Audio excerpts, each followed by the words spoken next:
एक गांव में 3 भाई और एक बहन का परिवार अपने माँ बाप के साथ रहते थे। उनके माँ बाप भी अपने चारों बच्चों से बेहद प्यार करते थे, मगर बीच वाले बेटे से माँ बाप थोड़ा ज़्यादा ही परेशान रहते थे, क्योंकि उनका बड़ा बेटा पढ़ लिख कर इंजीनियर बन गया था और छोटा बेटा भी पढ़ाई लिखाई करके डॉक्टर बन गया था और ये दोनों अच्छी कमाई भी कर रहे थे।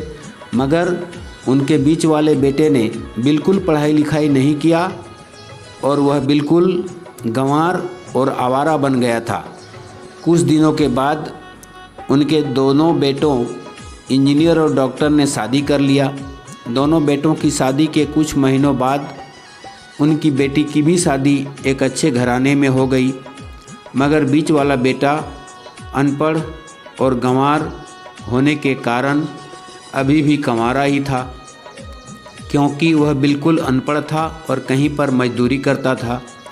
उसकी शादी के लिए कोई लड़की मिल नहीं रही थी, इसलिए उसके माँ बाप भी बहुत परेशान थे। अब उसकी बहन भी जब अपने मायके आती थी तो पहले वह अपने इंजीनियर और डॉक्टर दोनों भाइयों से ही मिलती थी। बीच वाले भाई से बहुत कम मिलती थी, क्योंकि वह अपनी बहन को ज़्यादा पैसा नहीं दे पाता था।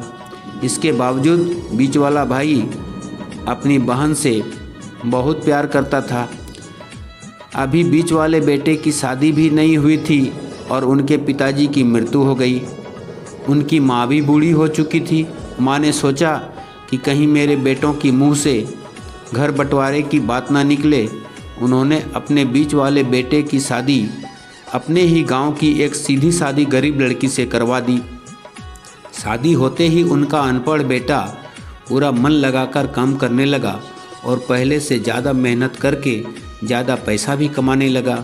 अब उसके कोई भी दोस्त उसे बुलाने आता तो वह उसके साथ जाने से मना कर देता और कहता कि भाई पहले तो मैं अकेला ही था, जैसे तैसे कमा खा लेता था, परंतु अब मेरी शादी हो गई है तो मुझे अपनी पत्नी के लिए भी तो कमाना पड़ेगा ना, और फिर कल को मेरे होने वाले बच्चों के लिए भी तो कुछ करना पड़ेगा। इसलिए मेरे दोस्त, मैं अब तुम्हारे साथ घूम नहीं सकता। यह कहकर उसका गंवार लड़का सीधा अपने काम पर निकल जाता था। उधर उसके दोनों भाइयों इंजीनियर और डॉक्टर आपस में सलाह करते हैं कि हम लोग तो उस गंवार से कहीं ज़्यादा पैसा कमाते हैं और वह गंवार कभी भी हम लोगों के बराबर कमा भी तो नहीं सकता, इसलिए घर और ज़मीन का बंटवारा करके क्यों ना हम लोग उस गंवार से अलग हो जाएं।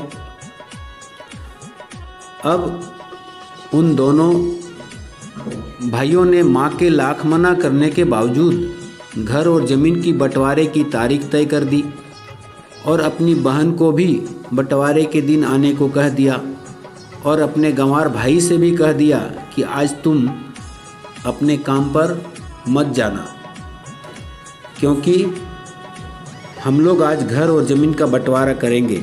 उसी वक्त उसकी बहन भी पहुंच जाती है। तभी उसका गंवार भाई कहता है कि तुम लोग बंटवारा कर लो, मुझे जो देना है दे देना, मैं शाम को घर आकर बंटवारे के कागज़ पर अपना अंगूठा लगा दूंगा। तभी उसकी बहन कहती है कि अरे बेवकूफ़, तू तो अनपढ़ ही रहेगा, ज़मीन का हिस्सा बंटवारा तो आमने सामने बैठकर ही होता है। इसी बीच उसके दोनों भाई इंजीनियर और डॉक्टर ने भी अपने गंवार भाई को कुछ उल्टा सीधा कह देते हैं। तभी उसकी माँ भी कहती है कि बेटा आज तू अपने काम पर मत जा, जब बंटवारा हो ही रहा है तो सबके सामने ही होगा तो ही अच्छा है। उसी वक्त उसके घर में वकील भी आ जाते हैं और वकील साहब कहते हैं कि आप लोगों का सारा हिस्सा मिलाकर कुल 20 बीघा ज़मीन है और आपका घर है। अब यह बताओ कि किसके हिस्से में कितना देना है, मैं उसी हिसाब से बंटवारे का कागज़ बना दूंगा। यह सुनते ही उनका गंवार भाई कहता है कि वकील साहब 10-10 बीघा ज़मीन मेरे दोनों भाइयों के नाम लिख दो और यह मकान मेरी प्यारी बहन के नाम कर दो। तभी उसके दोनों भाई और बहन अपने गंवार भाई से पूछते हैं कि और तू अपने हिस्से में क्या लेगा। तभी उसका गंवार भाई कहता है कि मेरे हिस्से में मेरी प्यारी माँ है ना, मेरे हिस्से में मेरी माँ को दे दो।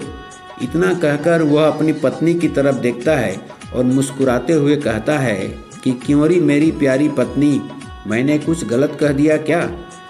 तभी उस गंवार की पत्नी अपनी सासू माँ से लिपट कर कहती है कि माँ से बड़ी वसीयत क्या होगी मेरे लिए। तब उसका गंवार पति भी अपनी माँ से लिपट जाता है। गंवार बेटे और बहू के इस प्यार ने जमीन के इस बंटवारे को ही एक सन्नाटे में बदल दिया। तभी उसकी बहन भी अपने भगवान जैसे भाई के गले लगकर रोते हुए कहती है कि मुझे माफ़ कर दो भैया, मैं तो आपको समझ ही नहीं सकी। तभी उसका गंवार भाई कहता है कि मेरी प्यारी बहन, इस घर में जितना अधिकार हमारा है उतना ही अधिकार तुम्हारा भी है।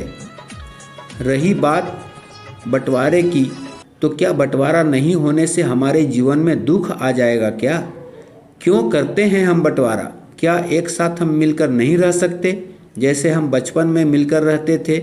एक साथ मिलकर रहने को ही तो कहते हैं एक अच्छा परिवार, और इस परिवार को संभालती है माँ।